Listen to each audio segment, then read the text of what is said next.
BJP के नेता, उनके पूर्व सांसद, उनके बेटे को इलाज नहीं मिला, उसकी जान चली गई। इसी पीजीआई में कई मंत्रियों की जान गई, अगर आपको याद हो।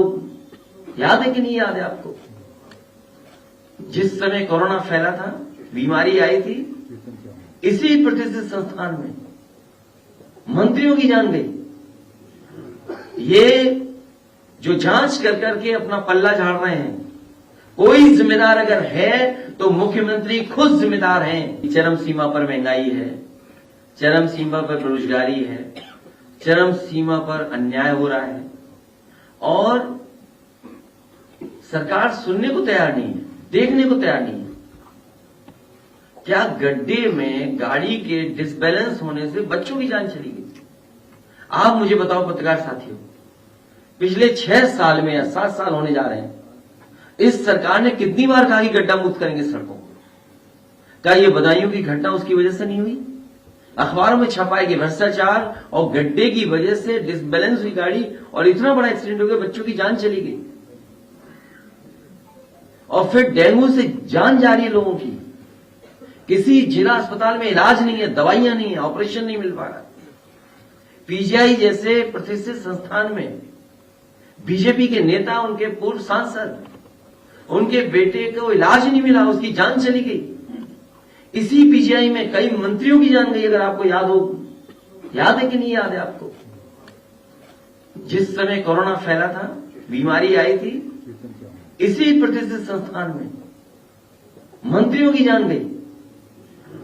ये जो जांच कर करके अपना पल्ला झाड़ रहे हैं, कोई जिम्मेदार अगर है तो मुख्यमंत्री खुद जिम्मेदार हैं, क्योंकि वो बजट नहीं दे रहे हैं। आखिरकार बजट कहां जा रहा है? आप बजट नहीं दोगे अस्पतालों को, ऑब्सोलीट मशीनों पर आप डॉक्टर्स को काम करने दोगे, पर्याप्त डॉक्टरों का वेतन नहीं दोगे, आप एनवायरमेंट नहीं बनाओगे। और मैंने कल भी कहा था, आप पता करिए, Lohia institute, Saifai medical college, PGI या अन्य संस्थाओं में जिनको नौकरी मिल रही है, एक ही संस्था के लोग हैं, एक ही कोचिंग के लोग हैं, एक ही स्टेट के लोग हैं। इतने बड़े पैमाने पर नौकरी मिल जाने, अभी तो मैंने विधानसभा विधान परिषद की बात नहीं की है, आप सब जानते हैं। कल हमारे नौजवानों की साइकिल यात्रा टीवी पे कम दिखाई गई, हमें कोई शिकायत नहीं है, क्योंकि सब सोशल मीडिया में सब चल रही है साइकिल, अभी भी 2 पहिए अभी भी घूम रहे हैं। देखिए, वो जो भी बात अब तक कह रहे हैं उस पे वो अडिग नहीं है। उदाहरण देख लीजिए, आप देखिएगा साइकिल जो उनकी यात्रा है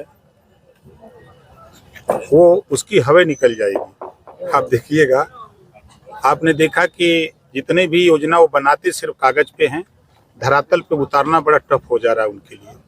और आज जो नारा दे रहे हैं, अब पीडीए खत्म कर दिए, ये से अगड़ा शुरू किए। यही बतिया तो हम समझा रहे थे कि जब पी से पिछड़ा और डी से दलित, अ से अल्पसंख्यक, तो सामान्य वर्ग वहाँ क्या कर रहा है? उनको तो साथ छोड़ के हट जाना चाहिए ना।